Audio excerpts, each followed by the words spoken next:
What an amazing group of people that I was lucky enough to be able to pull together. I always think that I have awesome friends. And so in the speaking business, to pull people together who are speakers, but who are also teachers, who really want to be able to teach and drive down points. So I got to bring my brother on with this event. This is the first time he's gotten a chance to be on one of our events, be on one of our stages. His name is Daryl Dandridge. And so Daryl is a financial wizard, but also a pastor. And so he brings two different ways of coming at the financial pieces and the different things that we do in our life. And so to have Daryl there and have him so into our people about how different ways that they can make sure that they're taking care of themselves financially was amazing. Hi everyone, I'm Roxy Nunnally. I'm attending the 2018 Summit, and it is the Limitless Summit. Let's get it right. Hosted by Ajinga and his entire team. I'm just soaking up a lot of information. I'm so thankful, first and foremost, of being here because there's so much great leadership and coaching and team building activities here and just a lovable environment. So you should be here right now. I don't know, where are you? The next one, you need to be here. It's coming up in March. I can tell you that you will get what you pay for. You'll never ever accomplish anything until you go all the way with it. So thanks for having me, and I'm having a blast at the 2018 Limitless Summit, Ojinga Car. I got a part of a duo, Corey Owens. And so Corey has, at a very young age, I like to think I'm young in the game, but at a very young age, he has already created just such a movement with the Memphis Entrepreneur Mastermind. And so he talked about how it is that you brand yourself and put yourself in the branding position in order to make it happen in your business. And so for him to be able to create what he has done, and then to go and teach people how to do that was amazing. You've got to make sure that you are unapologetically yourself. Remember, there's actors, actresses, and then there are people who take action.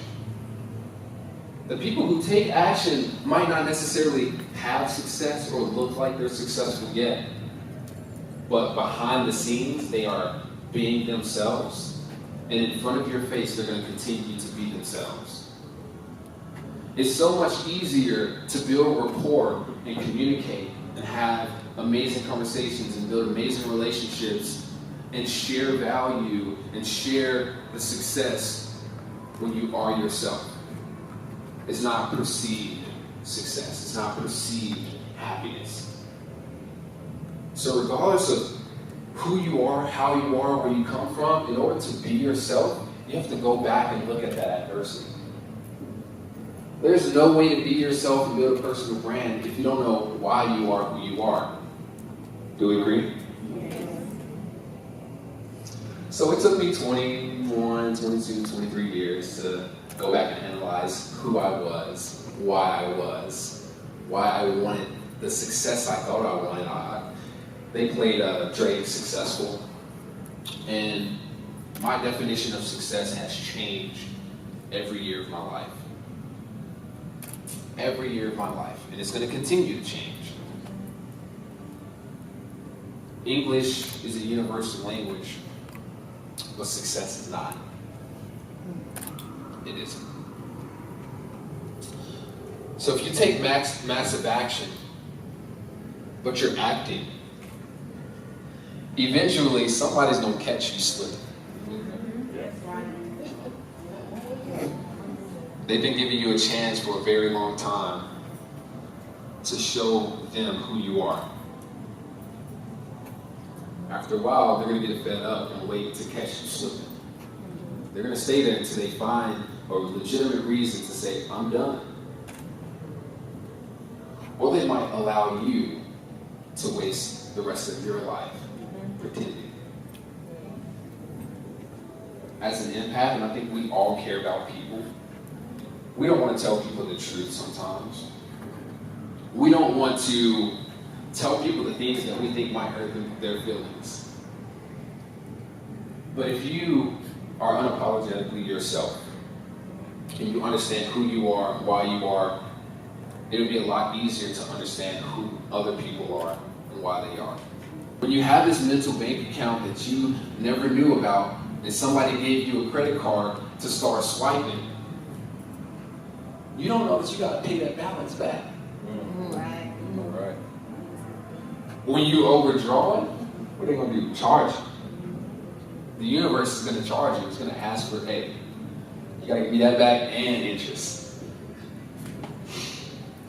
Look, I don't know how much interest I paid back on the love that I gave people, but it cost me so much in so many different areas of my life to not invest into myself.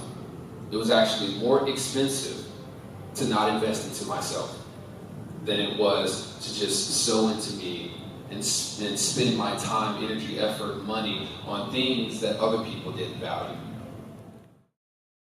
Hi, this has been an awesome 3-day event, the Limitless Summit, and I also had the opportunity to be VIP, which we spent one-on-one time with the business coaches at dinner, and also he also treated us to a pro therapy, where we were able to go in for 3 minutes under negative 241 degree weather. But it has been a phenomenal conference, learned a lot. Guys, if you have the chance, just invest in yourself, invest in you. And I had a surprise guest that came in. I knew she was going to be able to make it, but we weren't able to be able to put her in with the marketing for the event because we weren't quite sure. And then I always knew that she was going to be there, and that's Sean Carroll Sandy. And so Sean came in and showed people about how it is that you attract your tribe.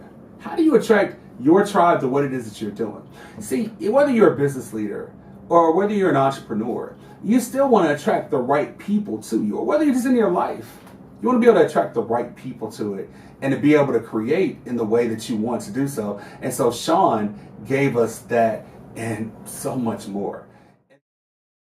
Selling, I think many people used to do it like this. Some people still experience it like this. That selling used to be an arm wrestling match. There's a winner and there's a loser, there's a winner and a loser. It's not that way anymore. Because people can do so much of their own due diligence on the website, on the internet, looking through social, getting referrals. We do our own due diligence. We do our own research. We can uncover pretty much anyone who we want to do business with. I mean, unless you're not being found, then that's a shame. If you're not being found, you have an open internet presence. But what happens is they can do their own research. So they're coming to the party armed with information. So if you don't add value to that, to help them make a decision, then what good are you? Selling is adding value to someone's buying process. Really simply. You're not trying to sell them something that they don't need. You're not trying to push something on them. Selling is a service. Think of that. Because it's the first place you have to add value to help someone make a good decision. That's what we're doing. Selling is helping someone make a decision. If I'm a salesperson, I'm in a store and you try this on, you say, you know what? They'll look great in jeans, but you could dress it up with black slacks and heels for work. I'm helping her understand what buying this would look like in her life. Does that feel like selling, or does that feel like helping? Flip the switch. Think about how what you do helps people, and can I help people understand how I'm valuable to them in a way that's valuable to them? Can I articulate my value in a way that is valuable to someone else? In everything I do in selling, even in marketing, am I helping someone make a decision? Am I helping them understand their options? Am I helping them understand, here's a really big key, this is where that free flag comes into play. Am I helping them understand what it would be like to work with me? Here's what happens. I fly my free flag and I put it out there on LinkedIn. It's on my website and social when I meet people in person. And people find something they like. Whack-a-mole. Who writes an article about whack-a-mole? Or, y'all pray for me, I'm going camping tonight with 7 Girl Scouts, 11 7th grade Girl Scouts. Now I love to camp, but it's cold and it's already wet outside. So one time we did this, and I'm in my sleeping bag, writing a blog about how building a campfire is a lot like your sales process. So my method of training and strategy consulting is to build analogies and metaphors and use it. People either love it or they don't. The people who love it, they're my freaks. They're people who would love working with me. So people see a pithy, cheeky title like the Whack-A-Mole strategy on LinkedIn. They click the link, they go to my LinkedIn profile or they go to my website, and what happens next is if they like it, they're going to read everything. And it's in my voice, my point of view, my expertise. By the time they reach out to me, or maybe I follow the trail, the breadcrumbs, the clues, and I reach out to them, and I'm ready to sell them, they already know they want to buy from me. In training people and helping people build skills, because that's what we're all about, is build skills, I discovered that the real learning and the real process of transformation is in the doing. So my big accomplishment this year is I didn't write a book. Yeah, I wrote not a book. It's called the Badass Selling Skills Builder. And it's a weekly challenge to improve your skills and accelerate results. It's about habit stacking. If you get up and have a cup of coffee in the morning, that's a positive, successful habit. Your brain's already got positive neural pathways to say, yay, for this, we did it again. We were successful at having a cup of coffee. So you attach another habit to it, and it rides that train. It's like riding a 2-track through the woods instead of trying to build a new habit, which is like machete in the rainforest. Take an existing habit, stack a new one on it, and do something, practice something in that time. When I was thinking about this conference, what I really was thinking about were people who were sick and tired of where they are in their life. People who were trying to figure out how to be able to make the different steps they needed to make, how to be able to create that limitless life and have that limitless mindset. How is it that we could really be able to figure out how to take the steps? Because the thing is that I hear a lot of people talking about what or whys all the time. They have those whats and those whys, but we never figure out the how. And so I wanted to have a place, one place where we could figure out the hows. That's the reason why we create the events that we create. We have this Limitless Summit that we do. We have the Breakthrough Accelerator Bootcamp. We have the I Dream, I Achieve live event. We run 3 large-scale events right here in Memphis, Tennessee. And we're driving and figuring out how we can make it happen, how we can get it done. If you're interested, if you're about those hows, this is the place to be. This is the time to be here. It's your time.